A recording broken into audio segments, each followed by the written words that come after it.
الحمد لله رب العالمين والصلاة والسلام على سيد الأنبياء والمرسلين وعلى آله وصحبه وذرياته وأهل بيته وأزواجه أجمعين أما بعد فقد قال الله تبارك وتعالى في القرآن المجيد فأعوذ بالله من الشيطان الرجيم بسم الله الرحمن الرحيم ألا إن أولياء الله لا خوف عليهم ولا هم يحزنون الذين آمنوا وكانوا يتقون صدق اللہ العظیم۔ محترم ناظرین کرام، قرآن کریم میں اللہ تعالیٰ نے سورہ یونس آیت نمبر 62 میں اپنے دوستوں کا تذکرہ کیا ہے جن کو اولیاء اللہ کہا جاتا ہے، اللہ کا ولی کہا جاتا ہے۔ اللہ تعالیٰ نے ارشاد فرمایا ایسے لوگوں کے بارے میں جو اللہ کے خاص بندے ہیں کہ ان پر نہ تو آخرت کا خوف ہوگا اور نہ ہی ان کو دنیا کے چھوٹنے کا کوئی غم ہوگا۔ یہ اللہ کے مقرب بندے ہوتے ہیں، اللہ کے خاص بندے ہوتے ہیں۔ بڑے خوش قسمت یہ لوگ ہوا کرتے ہیں جن کو ہم اور آپ ولی سے تعبیر کرتے ہیں۔ قرآن کریم میں بھی اولیاء اللہ کہا گیا ہے، لیکن ان اولیاء کی صفت کیا ہوتی ہے، ولی کون ہوتے ہیں؟ خود قرآن نے اسے بیان کیا، الذین آمنوا، یہ وہ لوگ ہوتے ہیں جو اللہ پر، اللہ کے رسول پر دل سے ایمان لاتے ہیں۔ وَكَانُوا يَتَّقُونَ، صرف ایمان لانا کافی نہیں ہے بلکہ ایمان کے ساتھ تقوی اختیار کرتے ہیں۔ تقوی کے معنی آتے ہیں ڈر، یعنی اللہ کے یہاں حاضر ہونے کا ڈر، عند اللہ جواب دہی کا احساس، قیامت کے دن اللہ کے سامنے ایک ایک چیز کا جواب دینے کا ڈر اور خوف ہمیشہ دل میں بسا رہے اور قدم قدم پہ اللہ کے حاضر و ناظر ہونے کا ایمان اور یقین ہو۔ اللہ تعالیٰ نے یہاں صرف یہ نہیں کہا کہ وہ لوگ جو نماز پڑھتے ہیں، روزہ رکھتے ہیں، وہ لوگ جو زکوٰۃ دیتے ہیں، حج کرتے ہیں، یہ نہیں کہا، بلکہ اللہ نے تقوی کی شرط لگائی ہے۔ بہت سے ایسے لوگ جو نماز پڑھتے ہیں، سر پہ ٹوپی ہے، عمامہ ہے، جبہ ہے، ہاتھ میں تسبیح ہے، عصا ہے، لیکن اگر ان کے معاملات صحیح نہیں ہیں، ان کے اخلاق صحیح نہیں ہے، ان کا کردار صحیح نہیں ہے، اپنے ماتحتوں کے ساتھ، اپنے گھر والوں کے ساتھ ان کا معاملہ صحیح نہیں ہے، ان کا رویہ اور سلوک بہتر نہیں ہے، اپنے ماں باپ کے ساتھ ان کا رویہ صحیح نہیں ہے، تو وہ ہزار نماز پڑھ لیں، وہ اللہ کا ولی نہیں بن سکتا۔ ان کے ہر عمل سے تقوی کا احساس ہوتا ہو، یہ احساس ہوتا ہو کہ یہ اللہ سے ڈر رہے ہیں، اللہ کا خوف اس کے دل میں ہے، یہ لوگ حقیقت میں اولیاء اللہ کہلاتے ہیں۔ امام الانبیاء سرکار دو عالم صلی اللہ علیہ وسلم نے ایک موقع پر ارشاد فرمایا، حضرت ابو امامہ کی روایت ہے، صاحب مشکات نے اس کو نقل کیا ہے، مشکات میں حدیث نمبر 5189 ہے، مسند احمد اور ترمذی کے حوالے سے امام صاحب مشکات نے نقل کیا ہے۔ آپ علیہ السلام نے ارشاد فرمایا کہ بعض ایسے اولیاء اللہ ہوتے ہیں جن کا مقام اللہ کے یہاں بہت بلند ہوتا ہے، درجہ بہت عالی ہوتا ہے، بڑے خاص لوگوں میں سے ہوتے ہیں، لیکن دنیا میں وہ چھپے ہوئے ہوتے ہیں، دنیا میں کوئی ان کا چرچا نہیں ہوتا، ان کا کوئی تذکرہ نہیں ہوتا، ولی کی حیثیت سے کوئی ان کو جانتا نہیں ہے۔ کان غامضا فی الناس لا یشار الیہ بالاصابع، یعنی وہ لوگوں میں چھپے ہوئے رہتے ہیں، ان کا کوئی تذکرہ نہیں ہوتا ہے، چرچا نہیں ہوتا ہے، ان کی ولایت سے لوگ واقف نہیں ہوتے، لیکن ان کا کردار، ان کی عبادت، ان کے اخلاق، ان کا رویہ اور تقوی دل میں ایسا ہوتا ہے کہ اللہ کے یہاں مقرب بندوں میں ان کا نام شمار ہوتا ہے، خاص لوگوں میں ان کا نام شمار ہوتا ہے۔ ہم اور آپ دیکھتے ہیں کہ بہت سارے لوگوں کو تو ہم جانتے ہیں کہ یہ اللہ کا ولی ہے اور یہ سارے کے سارے بہت ہی اللہ کے خاص بندے ہیں، اور بہت سے ایسے لوگ ہوتے ہیں جو دنیا سے چلے جاتے ہیں ایک لمبی زندگی گزار کر کے، لیکن حقیقت یہ ہے آقا علیہ السلام نے فرمایا کہ ان کو دنیا نہیں جانتی ہے، حالانکہ اللہ کے یہاں بڑا اونچا مقام ان کا ہوا کرتا ہے۔ آج کی اس نشست میں انہی اولیاء اللہ میں سے ایک بہت اہم نام کا ذکر کرنے جا رہا ہوں، جو حاجی ایم ایچ ملا کے نام سے جانے جاتے تھے۔ حاجی ایم ایچ ملا یہ مخفف ہے، اصل میں محمد صاحب حسین صاحب ملا ان کا نام تھا۔ بیجاپور کرناٹک کا ایک مشہور عادل شاہی دور کا جو سلطنت گاہ تھا شہر بیجاپور،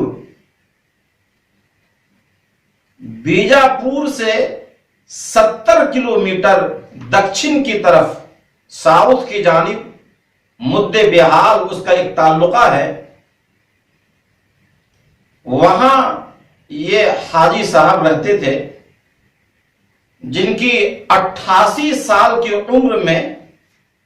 22 جولائی 2020 کو بدھ کے دن ان کا انتقال ہوا اور یہ دنیا سے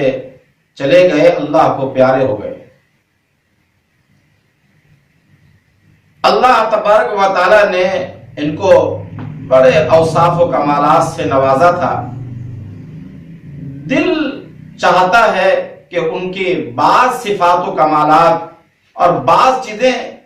جن سے عام طور پر لوگ ناواقف ہیں، بلکہ ان کے پاس پڑوس اور گاؤں اور شہر والے خود ناواقف ہیں، لیکن میرا یہ احساس ہے کہ ان کا اللہ کے یہاں بڑا اونچا مقام تھا، ان کا کردار، ان کی سیرت، اور تقریباً 20 سالہ میرے ان سے تعلقات تھے۔ ان کی روشنی میں میرا وجدان کہتا ہے، میرا دل کہتا ہے کہ حدیث میں جو آتا ہے نا کہ وہ خاص بندے ہوتے ہیں جن کو لوگ نہیں جانتے لیکن اللہ کے یہاں بڑا اونچا مقام ہوتا ہے، حاجی صاحب بھی انہی لوگوں میں سے تھے، میرا یہ دل کہتا ہے۔ اور ان کی بعض باتیں جو میں جانتا ہوں آپ کو شیئر کرنا چاہتا ہوں، صرف اس بنیاد پر تاکہ لوگوں کو بھی انہی کی جیسا صفت، انہی جیسے اوصاف اور کمالات لوگ اپنے اندر پیدا کریں اور لوگوں کو جذبہ پیدا ہو، اس لیے کہ احادیث میں بھی یا قرآن میں بھی جو واقعات بیان کیے گئے اسی وجہ سے، تاکہ ان کو دیکھ کر کے اپنے زندگی کو آگے بڑھائیں اور اپنا ان کے لیے اپنے لیے ان کی سیرت میں اور زندگی میں کوئی درس ہو، کوئی سبق ملے اور ہم اس سے ایک روشنی حاصل کریں۔ 2001 میں وہیں انہی کے قصبہ کے بازو میں ایک مدرسہ تھا مدینۃ العلوم بیدر کندی، جہاں دور حدیث کا آغاز ہو رہا تھا، اور میرے استاذ حضرت مولانا مفتی سعید احمد صاحب پالنپوری رحمت اللہ علیہ کے اشارے پر صحیح مسلم اور دور حدیث کی بعض کتابیں وہاں پڑھانے کے لیے گیا تھا۔ اس زمانے میں حاجی صاحب سے میرا کوئی تعلق نہیں تھا، شناسائی نہیں تھی۔ حاجی صاحب کو قرآن پڑھنا آتا تھا، کسی مدرسے میں نہیں گئے، کہیں دینی ادارے میں داخلہ نہیں لیا، وہ کنڑ اسکول کے ٹیچر تھے، ماسٹر تھے، اور بعد میں پھر ہیڈ ماسٹر بنے، مختلف جگہوں سے تبادلہ ہوتے ہوئے پھر اخیر میں ان کا ریٹائر بھی ہوا۔ وہ ریٹائرڈ ہو کر کے گھر میں بیٹھے ہوئے تھے 2001 میں۔ اردو بھی ان کو پڑھنا نہیں آتا تھا۔ آہستہ آہستہ تھوڑی بہت انہوں نے اردو سیکھ لی تھی، لیکن ان کے دل میں یہ درد تھا کہ قرآن یہ اللہ کی کتاب ہے، اللہ کا کلام ہے، ہم اسے سمجھیں گے اچھی طرح۔ کل قیامت میں اللہ تبارک و تعالیٰ نے ہم سے سوال کر لیا کہ میری کتاب تمہارے سامنے میں تھی اور تم نے اس کتاب کو نہیں پڑھا، سمجھ کے نہیں پڑھا، تو ہم اللہ کے یہاں کیا جواب دیں گے؟ یہ احساس تھا ان کے دل میں۔ اس لیے انہیں ایک اچھے مولوی کی تلاش تھی، ایک اچھے عالم کی تلاش میں تھے۔ چنانچہ کسی کے ذریعے سے مجھ سے رابطہ ہوا اور انہوں نے مجھ سے درخواست کی کہ آپ قرآن کریم کا مجھے ترجمہ پڑھا دیجئے، اس طرح پڑھا دیجئے کہ ہم پھر کچھ دنوں کے بعد خود سے قرآن کا ترجمہ کرنے لگیں اور قرآن کا مفہوم ہم سمجھنے لگیں۔ ان کی تڑپ اور بے چینی کو دیکھ کر اور ان کی نیکی اور تقوی کو دیکھ کر میں نے حامی بھر لی، اور ایک خاص مقرر وقت میں انہیں قرآن کا ترجمہ پڑھانے آتا تھا۔ آپ کو حیرت ہوگی کہ بڑی پابندی کے ساتھ وہ ٹھیک ٹائم پر میرے آنے سے پہلے وہ جو خاص جگہ تھی، خاص روم تھا، وہاں پہ وہ آ جاتے تھے، اور عربی گرامر میں ان کو دیا تھا یاد کرنے کے لیے۔ بچوں کی طرح وہ اس 53 سالی کے باوجود رٹتے تھے عربی گرامر کو اور یاد کرتے تھے، اور میرے آنے سے پہلے وہ مکمل طور پر حفظ یاد کر کے آتے، اور بعد میں عربی گرامر کی بہت سی کتابیں انہوں نے حاصل کر لی تھی۔ دیوبند سے انہوں نے باضابطہ کتابیں منگائی تھیں، بڑے شوقین تھے کتاب کے، جو کتابیں آج بھی ان کی لائبریری موجود ہیں۔ تو قرآن کریم کا میں نے ان کو ترجمہ پڑھایا، ان کو سمجھایا۔ ان کا اپنا لگن تھا، یہ شوق کی بات ہے، طلب کی بات ہے کہ 1 سال کی مدت میں وہ اس قابل ہو گئے کہ قرآن کا ترجمہ خود وہ کر سکیں۔ قرآن کا ترجمہ کرنے لگے تھے۔ 1-1.5 سال تک میرے آمد و رفت ان کے پاس غالباً رہی، اور پھر میں کسی وجہ سے وہاں سے چھوڑ کر دارالعلوم سبیل السلام حیدرآباد سے میں وابستہ ہو گیا۔ 2002 کی بات ہے، لیکن ہمارا ان سے رابطہ باقی رہا۔ تقریباً 18 سال اس کے بعد میں ان کے پاس جاتا آتا رہا، 18 سال تک۔ جب بھی میں جاتا ان کے پاس اور ان کو آنے کی اطلاع ہوتی، ان کو معلوم ہوتا کہ میں ان کے پاس جا رہا ہوں، وہ استقبال کے لیے بے چین رہتے۔ جب میں جاتا ملنے کے لیے تو میں دیکھتا سفید پوشاک، سفید داڑھی، سر پہ سفید ٹوپی اور چمکتی ہوئی ان کی چوڑی پیشانی،